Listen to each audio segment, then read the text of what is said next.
England తో జరిగిన 4వ టెస్టులో భారత్ 5 వికెట్ల తేడాతో గెలిచి మరో మ్యాచ్ మిగలకుండానే సిరీస్ కైవసం చేసుకుంది. ఈ మ్యాచ్ లో 2 ఇన్నింగ్స్ లో అసాధారణ బ్యాటింగ్ తో ధ్రువ్ జురేల్ ఆకట్టుకున్నాడు. క్లిష్ట పరిస్థితుల్లో అద్భుతంగా బ్యాటింగ్ చేసి భారత విజయంలో కీలక పాత్ర పోషించాడు. ఈ ప్రదర్శనతో మ్యాన్ ఆఫ్ ది మ్యాచ్ అందుకున్నాడు.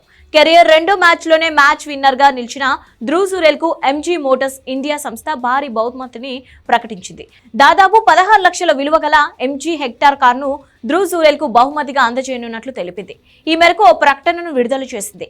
రాజ్కోట్ వేదికగా జరిగిన 3వ టెస్టుతో అంతర్జాతీయ క్రికెట్లోకి ఆరంగేట్రం చేసిన ధ్రువ్ జురేల్ ఫస్ట్ మ్యాచ్ లోనే 46 పరుగులతో సత్తా చాటాడు. కీపింగ్ లో క్యాచ్ అందుకోవడంతో పాటు స్టంపౌట్ చేశాడు. రాంచీ వేదికగా జరిగిన 4వ టెస్టులో అదే జోరును కొనసాగించిన Dhruv Jurel match winning knock ఆడాడు. తొలి ఇన్నింగ్స్ లో 177 పరుగులకి 7 వికెట్లు కోల్పోయి కష్టంలో పడిన జట్టును అసాధారణ బ్యాటింగ్ తో ఆదుకున్నాడు. టైలెండర్లతో కలిసి కీలక భాగ్యస్వాములు నెలకొల్పిన జురేల్ ఇంగ్లాండ్ కు భారీ ఆధిక్యం రాకుండా అడ్డుకున్నాడు. ధ్రువ్ జురేల్ అసాధారణ బ్యాటింగ్ ఈ మ్యాచ్ కు టర్నింగ్ పాయింట్ గా నిలిచింది. 192 పరుగుల లక్ష్య ఛేదనతో రెండో ఇన్నింగ్స్ బరిలోకి దిగిన భారత్ 120 పరుగులకే 5 వికెట్లు కోల్పోవడంతో ఉత్కంఠ రేగింది. కానీ శుభ్మన్ గిల్ తో కలిసి ధ్రువ్ జురేల్ కీలక ఇన్నింగ్స్ ఆడారు. దాంతో భారత్ విజయం లాంఛనమైంది.